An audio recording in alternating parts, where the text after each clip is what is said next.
Listeners and learners, my first conversation with Harshvardhan Joshi was in February 2021 when he was preparing himself to scale the Everest. It was already delayed as per his plan by 1 year because of the pandemic.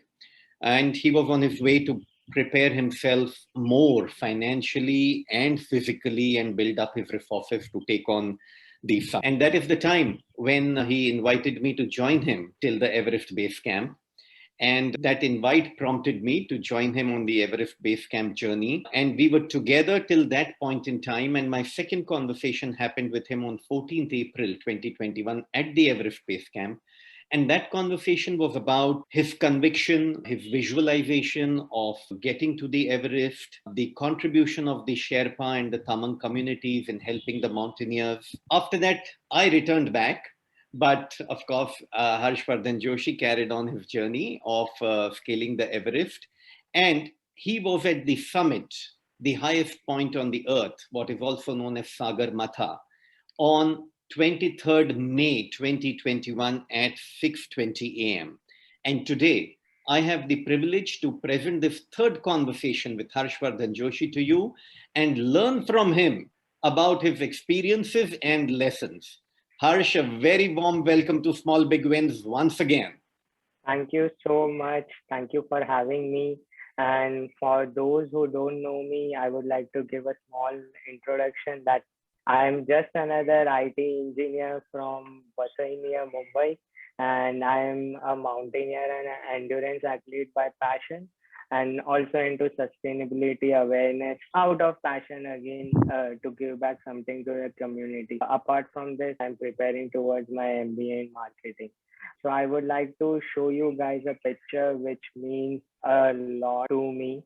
This is a selfie from the highest point on the closest I can go get to space given my academic background. This is a selfie from the top of Mount Everest, which looks like this.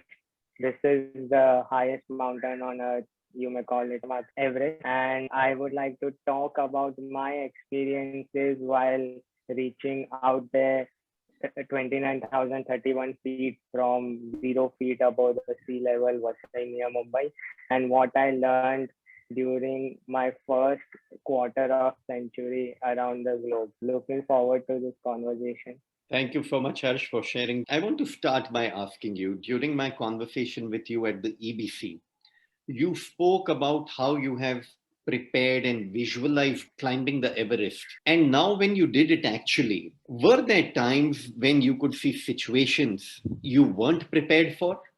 That is what mountains teach us, that expect the unexpected, and in unexpected there is infinite possibilities. There can be an earthquake, avalanche is obviously very possible.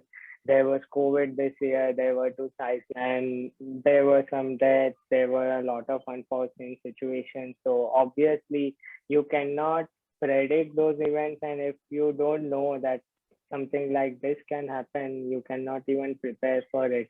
But then we are there to learn, we are there to give our best and come back stronger. I think I was prepared for everything by being prepared to expect the unexpected. What went to a large extent as you had anticipated, and what went to a large extent not the way you had anticipated?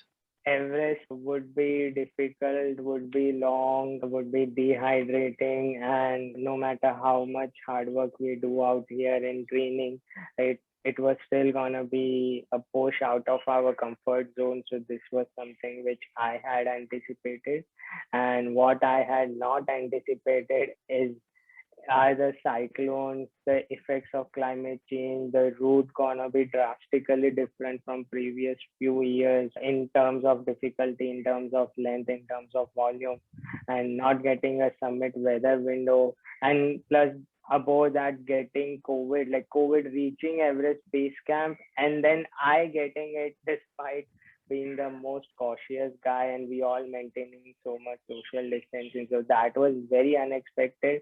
But now that it's done, I feel that it was all worth it. It was a greater story, greater learning experience with more challenges. And when did you discover that you had infected? 40 days after my expedition started, just the night when I was supposed to leave for my summit push, that afternoon, I was the leader of my international expedition team, and we had a doctor as well in our team. So we had some rapid antigen kits, and we were randomly testing people because there were rumors about COVID cases at EBC, although we couldn't get any information as most teams were isolated from each other and there are no internet or communication facilities out there.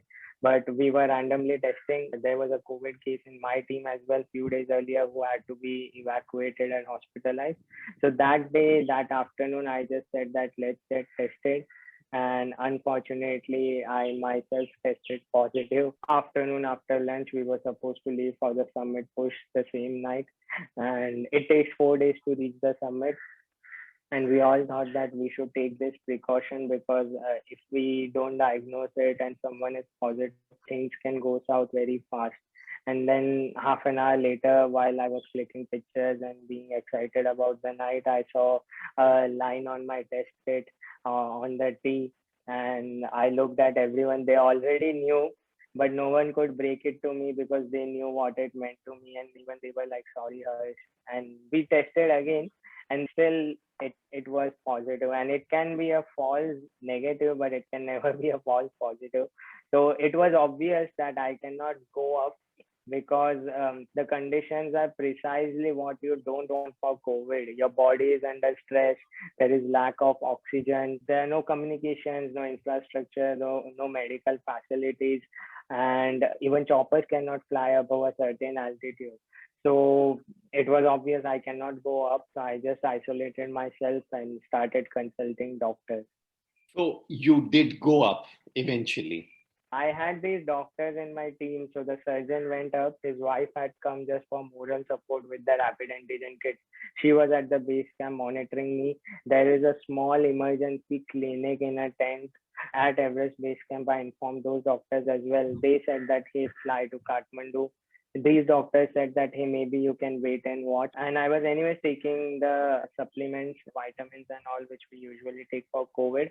Then I contacted four different doctors in India, some COVID experts as well, and everyone had different opinions. So everyone gave me that indirect message that hey, Everest is gonna be there and maybe you can come back. One or two said that hey, you can just wait and watch, and everyone said that it would take at least 4 days for the symptoms to show up. And one doctor was very straightforward, very harsh that hey, it's already decided you are taking a chopper back, and don't be stupid, don't kill yourself no matter how much you have invested. I get his point. He was following the protocol, but I know the situation there. So I started the medication and treatment and everything, but I said that hey, if I go down, I cannot come back again because Everest can be attempted only once a year, and if the weather window is gone, it's gone. And I'll lose acclimatization as well, and my body won't even recover. But so far, I don't have any symptoms. I took the safer option by not going up, but I won't give up and come down immediately. I'm at a relatively safer place. I have some oxygen cylinders more than the ones available in Kathmandu. I have a chopper at disposal, so I took my chances and isolated myself. Obviously, some people recommended pranayam, some doctors recommended that. So I googled that using satellite internet and started doing that, which actually helped with oxygen saturation. I was anyways taking the vitamins. I increased the dosage as per the norms. I did not take the drugs like Fabiflu or anything, although those were also recommended. But I arranged them in Kathmandu, and I said that no, I don't want to lose on my stamina or anything, or have any side effects from any strong medicines. If it comes to that, if there are any symptoms, then anyways, I'm not gonna go up and go back to Kathmandu and get myself hospitalized. But for now, I just wanna give my best shot at Everest. And then we waited.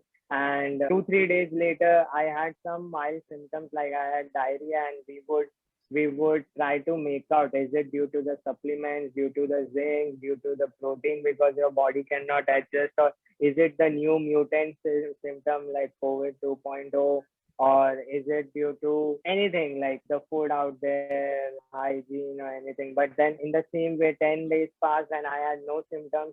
10 days later, I went to the emergency tent out there and got my chest checked using a stethoscope, and they said that you definitely do not have any major infections which we can detect. So maybe you just complete your 11-day isolation period, and if you get a weather window, you can go up. And in the meantime, so on 8th, we were going to leave. After that, there was a cyclone for Everest. It would bring a lot of strong jet stream, and Everest can be climbed only when the jet stream, when the winds above 8,000 meters are below a certain speed limit, ideally below 30 kilometers per hour. So my team went up there, and on 12th, when they reached the summit camp, Camp 4, which is in the dead zone, the wind suddenly rose, and they had to survive the night out there. They couldn't even move out of their tent entire night. They were on oxygen, holding their tent and praying for their lives. And that same night, two people, not from my team, but from other teams, one American and one Swiss guy, even lost their lives. So they had reached the summit on the morning of 12th in good weather. But while coming back, they were exhausted and things changed. They were slow. So they got stuck on the way. And I got a call from Kathmandu at base camp that, hey, can your team, there were a few teams up there. So they asked us, can your team please send help? And usually Sherpas are very strong, very brave, and very kind, very helpful. So I walkie-talkied from base camp to camp 2 and camp 4 that, hey, can you guys please help them? And they were like, we can see them from the tent. We can see some lights at the balcony, which is few hours away. So the only thing which we can do is if they crawl till our tent, we will give them some hot water and soup, and which is also a big thing because it takes a few hours to melt snow and make water. But they were very honest that, hey, we cannot really save their life, and it's practical because you cannot risk a few more lives to save one or two. Everyone is responsible for themselves. And then my team had to come back, retreat. They came back to base camp by 15th May, and I was just doing fine. I was taking the precautions. Obviously, those days, me by myself in my tent, thinking that, oh no, I'm gonna lose years of hard work, and now another 1 year I have to spend at the same project. I would call and tell my friends that I so wanted to finish this and get going. Like obviously, if it wasn't done, then I would attempt it even 3 times, 5 times until I have achieved my goal. But I didn't think so much of the finance because that was also a very difficult part, raising $70,000, 55, 60 lakh rupees. But I only cared about my life, but I also cared a lot about my time. Training is a lifestyle, but next time I would want to spend time climbing another peak, another mountain, something more difficult, more interesting, or just something new rather than coming back to Everest with more stress under me. But then my friends reminded me, people like you, that just think about 1 day at a time, just think positive. And then in that way, 11 days passed. And like later, there's another story about how I got a chance to stand on the top of the world. These 11 days were at the Everest Base Camp where you were isolated? Yes, Okay, yes. okay. So you did your Camp 1, Camp 2, Camp 3, came back. We always have to do those acclimatization rotations before the summit. So that was done like a week, 10 days prior to this summit push. After our acclimatization rotations, we just wait there, we sit and wait for the good weather window when we can hit the summit. And before summit push, we also need to rest and recover to be fresh for the summit push. So after the isolation, you were negative and you decided that you will go ahead. But during that journey, did you find a difference with your physical condition? No, on 17th and 19th May, I actually did some hikes nearby Everest Base Camp to high altitude at other peaks. Obviously, in isolation, everything is like spaced out there, and there are no humans to transmit or contract anything. So I went to this place called Pomori High Camp, which is like a 1100, 1200 feet gain, and I tested my body. I couldn't feel any difference. I could see that I'm just as fast and efficient as I was earlier. And then I was waiting for another chance for another summit window as Cyclone Topte was still on the mountain. the effects of it were gonna last at least till 21st, 22nd. And then there was another bigger cyclone coming in the Bay of Bengal, Cyclone Yash. So we were just hoping that we get a chance to climb Everest, because most of the years in past few decades, Everest has been climbed between 15th and 23rd May, but never after that. So we all were like really nervous that, hey, what if we don't get a weather window at all and we go home without a summit? One big lesson which I draw from your experience of contracting COVID, isolating yourself at Everest Base Camp, is facing one day at a time. Just focusing on the next step, like trusting the process, not worrying about the risk. That is what I learned through my years of journey, that never ever care about the results. Just keep putting in the work. And how about sharing with us through your photographs, maybe some other experiences and lessons? So yeah, I'll share now that how I ended up going to Everest. So on 19th, just as I was finishing my 11th, every day we would what are gonna be the wind speeds for the next 5 days, and if it's gonna snow or if it's gonna be cloudy or clear. So on 19th evening around 6:37 p.m. when I was eating my dinner with the team in the dining tent, my organizer messaged me that, hey Harsh, actually on 23rd morning there is a very narrow weather window, which is not good enough for Everest.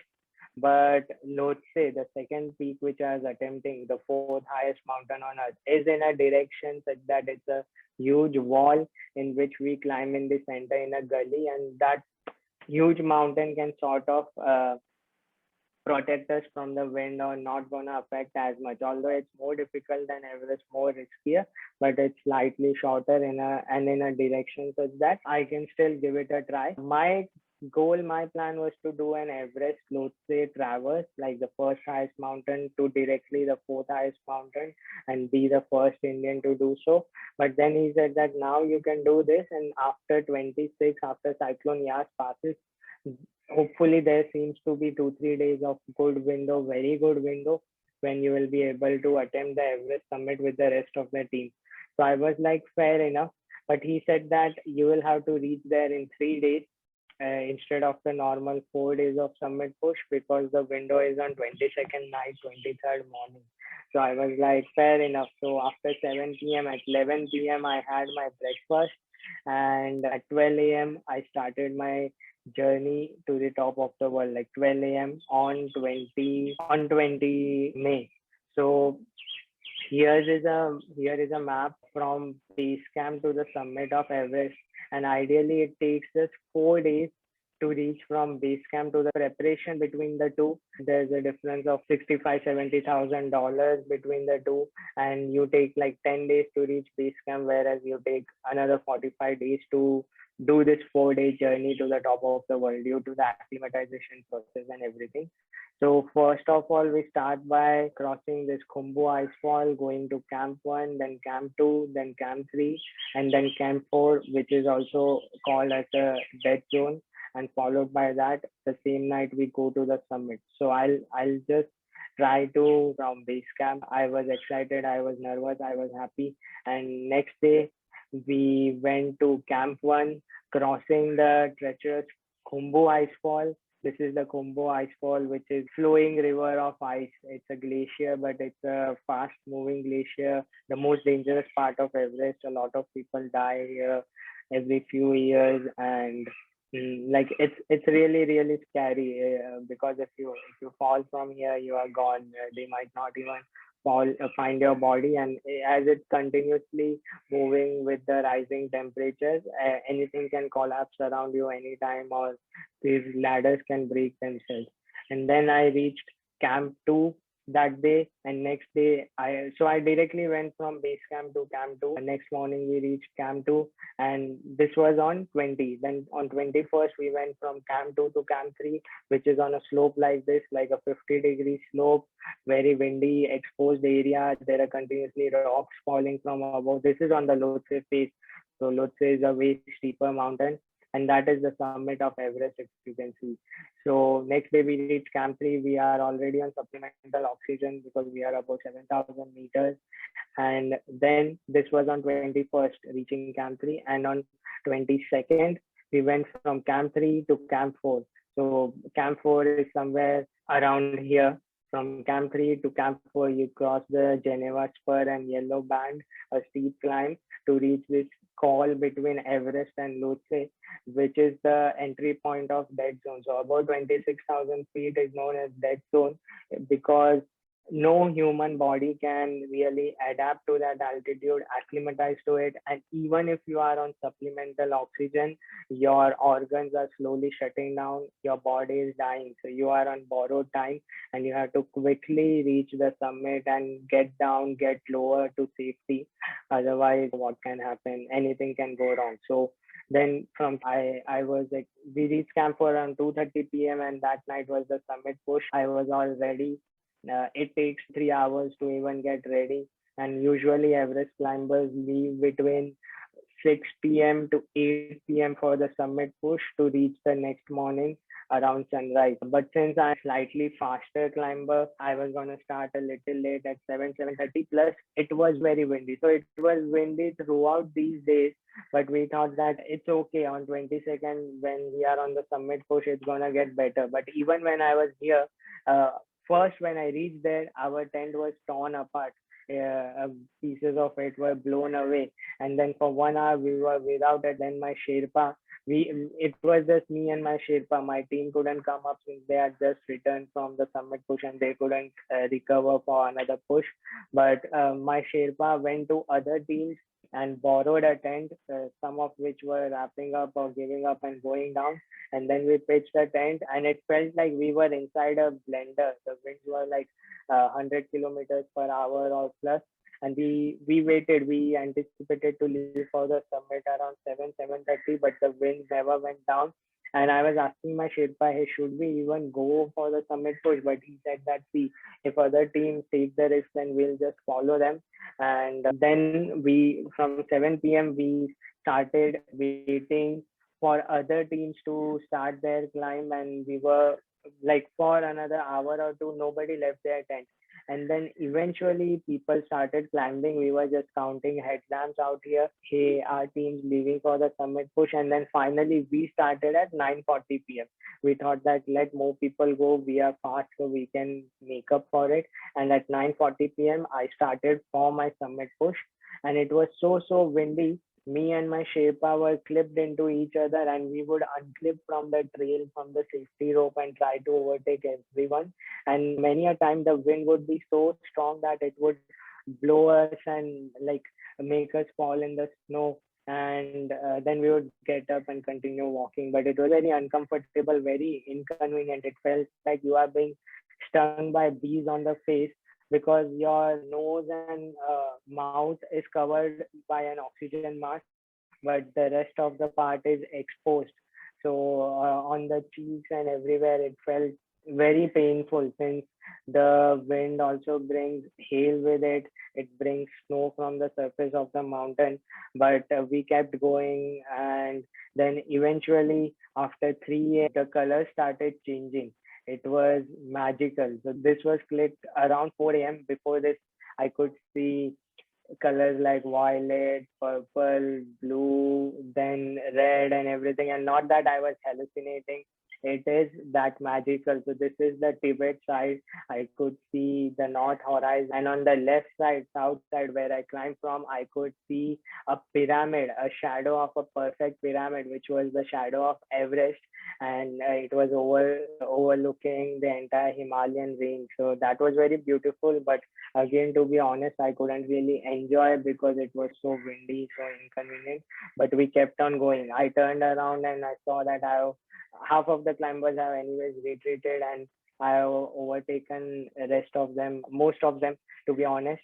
And then we reached this point called South Summit. So from South Summit, I could actually see the summit, and my Sherpa told me that, hey, now it is just 1.5 hour away. And until then, I wasn't sure if I would make it because many people have to retreat even with from within 100 meters from the summit. And I would also do that because life over everything, safety over everything. But when I was here, my eyes were like I was euphoric because I was happy that finally the years of hard work and sacrifices boiled down to this, and I'm finally gonna make it. More than myself, I was happy for everyone else who looks up to me. But obviously, you cannot cry up there because your tears would freeze. And then I just continued. I increased my oxygen flow. Until then I was using it at just 2.5 liters per minute, and I increased it to 3 liters per minute. And then we were at the summit in just another 35 minutes or so. It was, as soon as I reached the summit, it was very, very windy. So I told him that. He was like, "What are you doing, sir?" I'm like, "No, no, thanks to you, I'm safe and we made it together." And so a lot of people ask me this question, that how did I feel at the top of the world? How did I feel? And to be honest, I was not very excited. I was not at all so happy like I should be. But I was just relieved that it's done, and I was grateful. And secondly, I couldn't enjoy because I knew that this is just half the job done, and 90% of the fatalities and accidents happen while coming down. So I cannot really celebrate till I'm home. And I just told my Sherpa that we'll spend just 5-10 minutes here. I quickly recorded a video with the flags of my nation, with the flags of some NGOs which I represent, and of some of my sponsors. And then I started to descend down.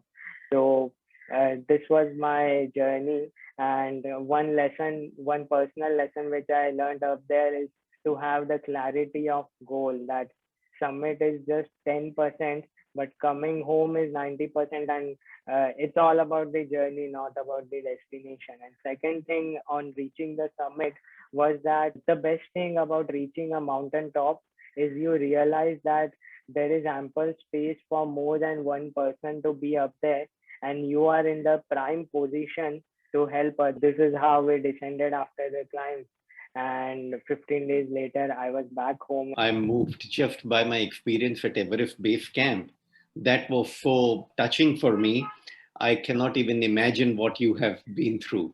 I can just intellectually visualize, hear your words, but it's difficult to put in that position.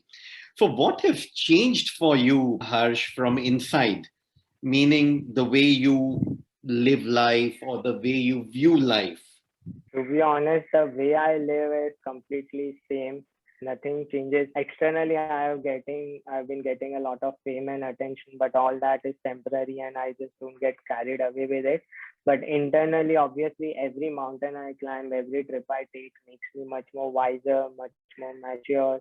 And particularly this trip where I faced so many odds and challenges, I feel many years older. I've become much more calmer, much more patient, because after struggling up there, you realize that we are living such a convenient, comfortable, and happy lives in our urban environments. And most of the things which we care so much about are actually not so important, at least to be happy. This is one thing which changed in me, but rest is the same. I'm still training the same way. It's a lifestyle. I'm still chasing, like, nothing changes, to be honest. Like, I did it for myself. Like, I'm happy that I'm able to inspire many more people through my journey and making them climb personal Everest in their own lives, their personal goals. Now, actually climbing Everest, many people are also attempting Everest after hearing my story. And I would recommend everyone to go on this journey, to because every journey is different and everyone should experience this. That is it. But to be honest, nothing much changes after Everest. It's all internal, which you cannot really express. The philosophy of Vedanta, which is a universal philosophy, but it is spoken a lot in Hinduism because I think India has been the land where it came up. And one thing which Vedanta talks about is that emotions are a part of life, and we are humans, so we will be emotional. But we should not get affected by emotions. So, this journey of mountain climbing, where you face uncertainty in terms of living or not living, in terms of life and death at almost every step with so many vagaries, what has this done to your objectivity in life? When you spoke about emotions, I had already learned since a few months ago that I don't feel happy when someone praises me, and I don't feel sad when someone adds to some negativity. I just focus on the work. Uh, and secondly, I think I must have mentioned this in our earlier podcast that I keep on targeting goals which have some struggle and sacrifices with which comes a greater journey. So for now, I'm just chasing some more interesting goals in mountaineering as well as in personal and professional life. When you say you don't get excited or you don't get depressed or sad on the other side, so basically there are these pairs of opposites in life, pain and pleasure and joy and sorrow. So you are saying that as you have done mountaineering and faced all these challenges, it has brought a certain level of equanimity to you. It has taken you beyond the fluctuations which the mind is dancing between. Yes, so to be honest, now once I'm back in the urban environment, even I have my low days, even I get a lot of mood swings, even I lack motivation. But then, yeah, whatever doesn't kill makes you stronger. So I'm getting stronger, wiser. And now I have realized that motivation and all is a very unreliable thing to depend on to look for. But there is one thing which keeps all of us going is discipline. So I'm a very lazy guy, and most of the days I feel like skipping my workout or just skipping all my stuff, procrastinating and everything. But when I have some objectives, some goals which are exciting, which something which I'm passionate about, then it automatically brings in the discipline because I know that the sacrifices are worth it and I want to enjoy up there, or I want to enjoy. Let's say I'm right now I'm working towards getting admission in one of the good MBA schools in US. So I'm working hard for it because I know that all this will be worth it and I want to enjoy up there. Similarly, I'm training for a mountain, so I have to sacrifice a lot of treats, a lot of food as well, just to stay in discipline. Not that anything is bad. Sometimes I'm amazed at these confluences which happen. But just a couple of days back, when we agreed that we will do this podcast, and without any intention at all, this book came across me, and I was reading this article in it, and it is about a gentleman called George Mallory. Yes, yes, yes. Yes. So this must be the wildest dream or one of those. Yeah. So I want to read out something to you, and then I want to try to take your observation or your comment on that. So he says Everest is the biggest prize of mountain climbing for obvious reasons. It is not the most difficult or dangerous mountain, but it invites the adventurous to stand at the top of the world, above the clouds, look upwards into the void and leave the earth behind. This is what drives people to risk physical exhaustion and even death. Only a fraction of people have ever exalted in that experience and lived to say, I climbed Mount Everest. But for Mallory, this was not recreation or physical challenge. This was not what he sought. He pursued the pure adventure of climbing, and he best summarized the avid climber's pursuit, quoted as having replied to the question, why do you want to climb Mount Everest? With Because the it's retort, there. yes, with the retort, because it's there. These have been called the most famous three words in mountaineering. The mountain provided Mallory a focus, something which you just talked about, Harsh. It gave him a reason to live, a meaning to his life. And the meaning of life is about what makes you feel alive. Because it's there, Harsh. What is your take on this? Yeah, I think it is every trekker's uh, dream. Whatever I get into passionately. So when I started trekking, I knew that I would climb Everest one day. And why is because who doesn't want to experience the journey to the highest point on earth and witness the view from the roof of the world? So as a trekker or even as a human, it is one of the epitomes of success. So yeah, just because it's there. You're right in saying who doesn't want, but then there is a big gap between the number of people wanting and the number of people who can get there. And what I learn from you are one, to have a goal or an objective, but second, and more importantly, having a discipline or a system. And I remember you talking to me in the previous conversations that how your calendar is set up in terms of what you have to do for your physical training almost for the whole year. Yes, yes. So I like it that way, like following a plan and like having a structured approach. Yeah. So there are people who say it's important to have a goal, and then there are people who say it's goals are not important. It's important to have a system. But I think what you demonstrate to us, it's important to have a goal and have a system. I would to add to this is my closure that a lot of people ask me that, hey, can I climb Everest? And you were telling me that there is a difference of many who want, but how many can. So I tell everyone, each and every person, that hey, obviously you can. Of course you can. If an 82-year-old guy can, if two blind people have done that, if a few amputees have done that, if this engineer Harsh has done it, then why not you? But are you ready to put in the work? Are you ready to go through the journey with consistency? If yes, then definitely anyone can at any given age, from any background, wherever they start, however they start, they can climb it. Is there anything more you want to add in this conversation? No, I think this was all. Like I like to close it with this, that motivating them to climb any Everest in their life, or literally climb Everest someday.